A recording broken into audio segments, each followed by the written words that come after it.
Hi everyone, Mike White here. Welcome to this week's vlog post. I think it's a great time to kick off February with a really important conversation, and hopefully we can manage a dialogue and do a little bit of thinking, and maybe on one hand prevent a really stupid idea from becoming a reality, and potentially propose something that may really help the marketplace. And what I'm talking about today is there are a lot of conversations being bandied about the possibility of a first-time home buyer tax credit.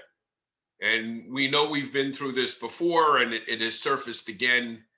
And I'm hearing these conversations, and I'm hearing people talk about stuff like this and getting excited about things like this. And I'm thinking to myself, clearly nobody has spent any time really thinking this through. And some of the numbers you hear about is a $15,000 credit, um, and the possibility of doing that. Now, first of all, nothing is on paper, nothing is before the House or the Senate or any of these things. None of this is here, but it's the conversation stage.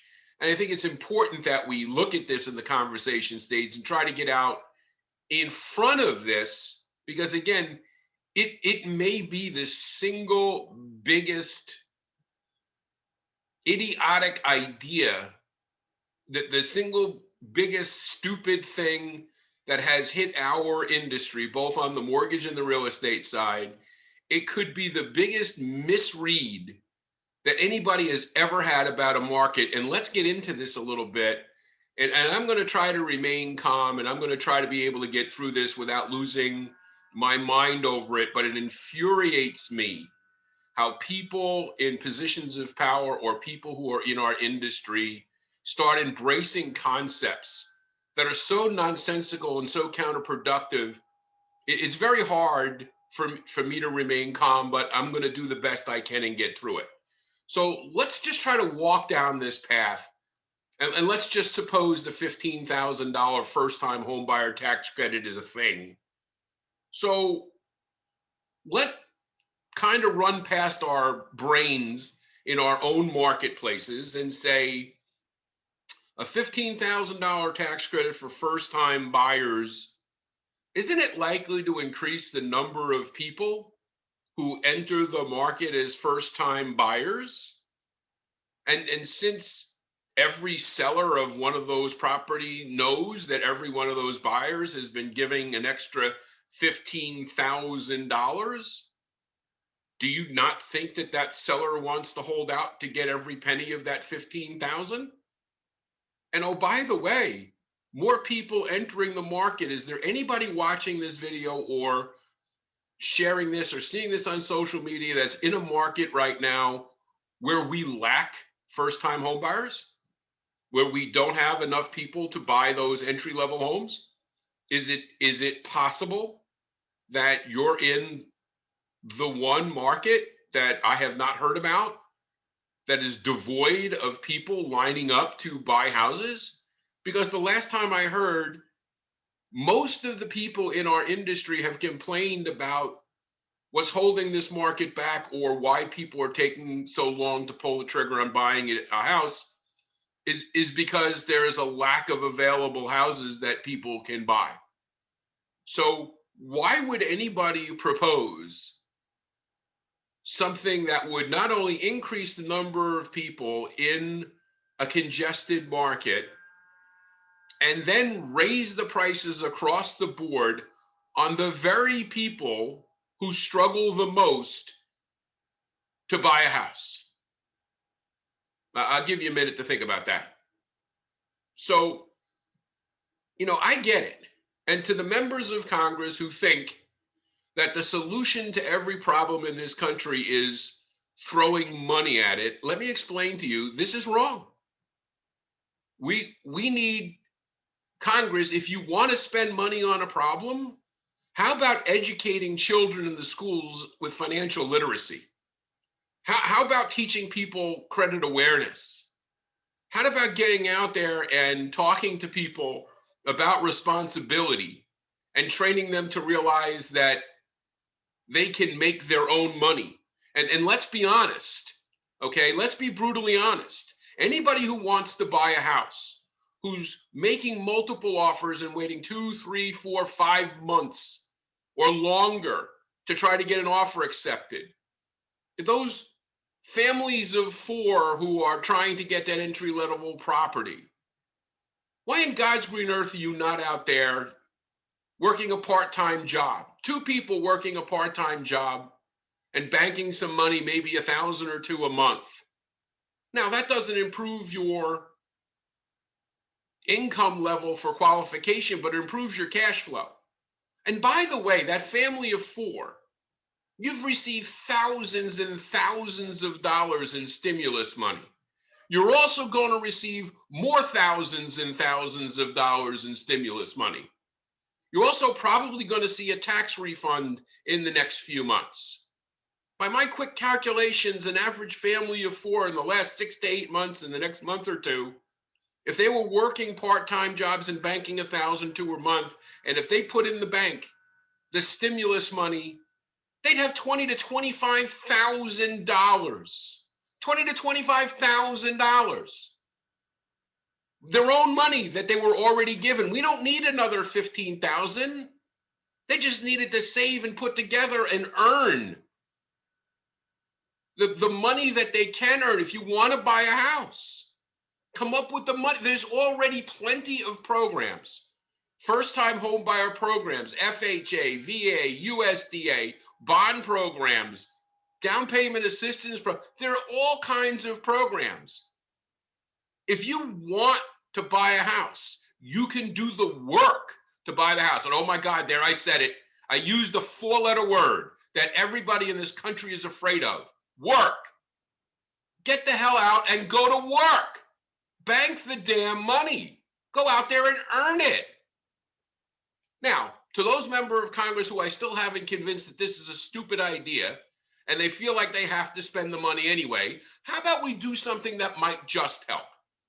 How about a $15,000 home seller credit? That's it. How about you give everybody that sells a house $15,000? Think about that. $15,000 just to sell your house. Would that not bring more houses to the market to be sold? Would that not help that person make that decision that maybe now selling that house and buying the one they really want? Wouldn't that help everybody across all markets?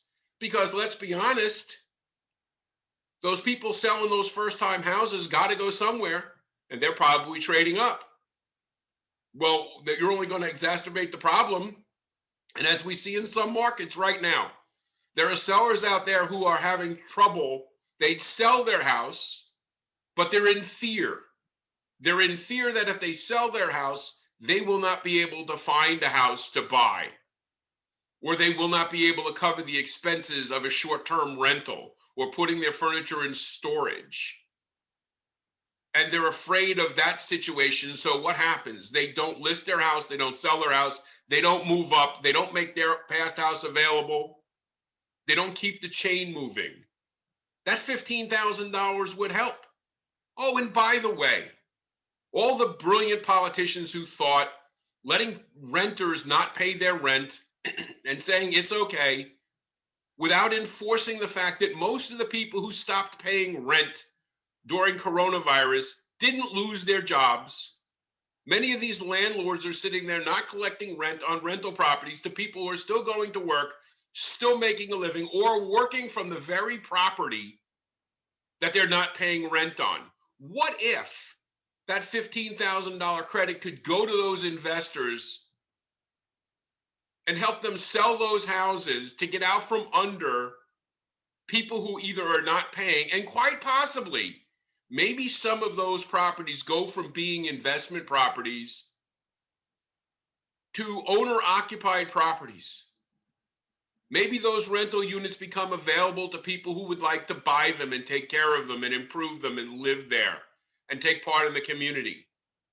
Maybe the landlord isn't the bad guy in all of this. Maybe the landlord just needs a break. And I know that's counterintuitive to many people out there who put a stereotype together. But again, as we see, people who make the laws and people who make the rules often don't pay attention to the consequences. Forbearance was a joke. You let people stop paying. Stopping eviction is a joke. Why? I'm not saying I want people in the street. What I'm saying is you didn't protect everybody along the way. Why is the loan servicer or the investor or the landlord, why are they the ones that have to bear the burden of a stupid government policy? Why didn't you extend it all the way through and protect everybody? Because that's the thing here. We don't deal equally across the board. This is about picking select groups of people who benefit directly from targeted, nonsensical laws that make people feel good but don't help anything. So here's the point. And I know I ran a little long and I know I got a little excited, but here's the point. If you're in the mortgage or the real estate industry and you're hearing talk about this, you got to do something.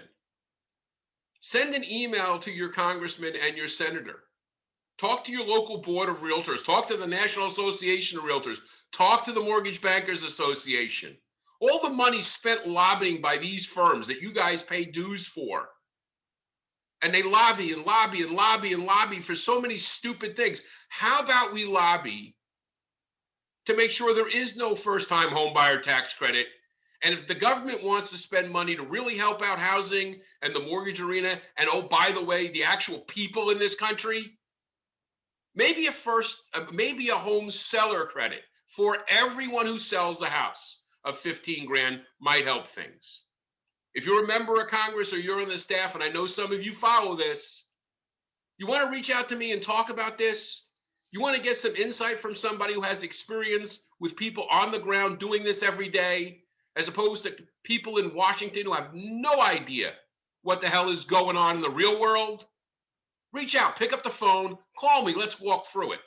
To the rest of you, send your emails, make your phone calls.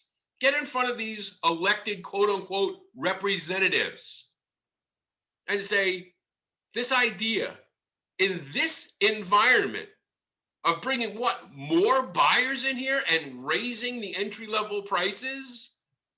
And anybody who thinks that's a good idea really needs to reach out. And as always, it's Mike, IMT Coaching.